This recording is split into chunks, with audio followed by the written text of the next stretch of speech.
There have been a number of court decisions in New Zealand. They're making a bit of noise. Using a megaphone is actually perfectly legal. So one of the things about a democracy is that democracies are a little inconvenient at times. Democracies aren't always the most efficient at times. Democracies mean that sometimes people shout at you in megaphones. And that's a good thing about democracy, because democracy has a thing that's called free speech. Free speech not just to talk to yourself, but actually free speech to talk to others, including some people who don't want you to talk to them. That's what free speech is about. And it's an important principle. So when the police wander over and say, you're not allowed to use your megaphone, you're not allowed to exercise your right to free speech, it's actually a violation of the Bill of Rights and court decisions in New Zealand, and it's a seriously undermining democracy. Now, the police have a habit of doing this, unfortunately, at the behest of the powers that be, where the powers that be are the bosses of the rugby union or the bosses of these sports bodies or the government. The police have acted in ways that the courts have been told them again and again, actually not your job. Not your job to park a bus to protect the Chinese Premier against a megaphone. Not your job. Not your job to take megaphones off people trying to exercise their right to free speech. It gets compounded because then they arrest people on bogus charges. And you go, we all know Janfrey, right? Janfrey Wakeham. This gorilla approaches Janfrey, wanders off with her, charges her with assault, resisting arrest. It's grotesque.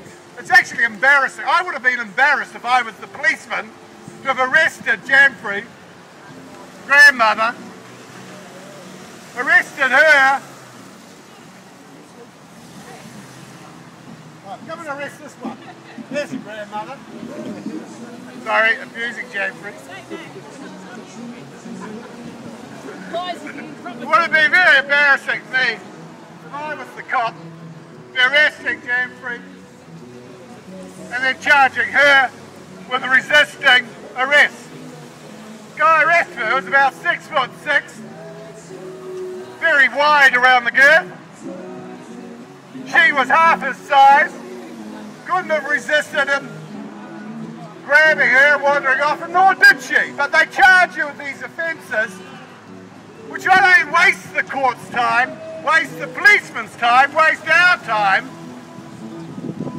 and then they claim they're under-resourced.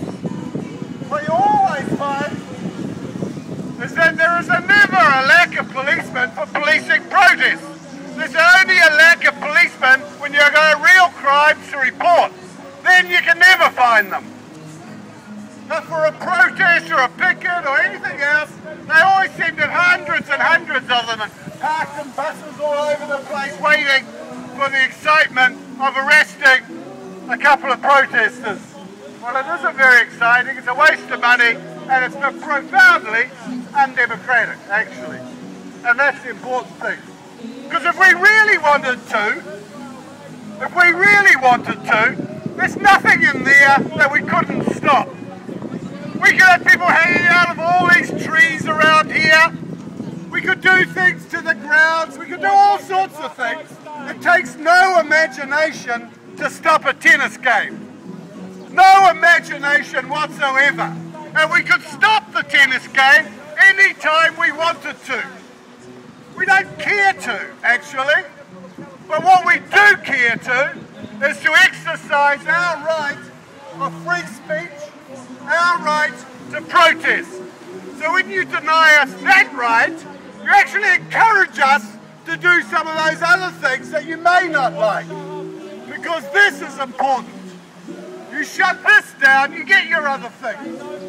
You shut our right to do this, you will get the other things. You will get the game shut down. We don't want to shut down the game. We don't want to stop her playing. We want her stopped from being invited to New Zealand or any other place in the world to represent the Israeli state, because that's what she plays under that flag. She plays as an Israeli. We don't choose that. She chooses. She chooses as a professional. She chooses. She proudly participates in the Israeli military. She chooses.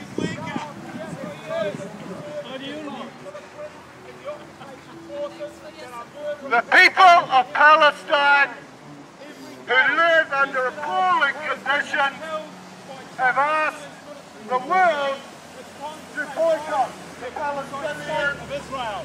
It's time to say no to apartheid. Boycott Shahar here and boycott Auckland Tennis's filthy little support for apartheid. When Shahar here says no to apartheid, when she refuses to serve in the Israeli occupation forces, that is when we will support her.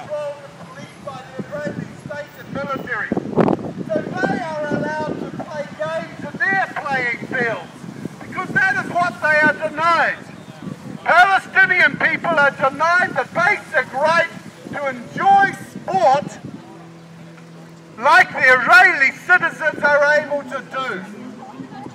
If you want equality, then there's got to be the equality on every aspect of life.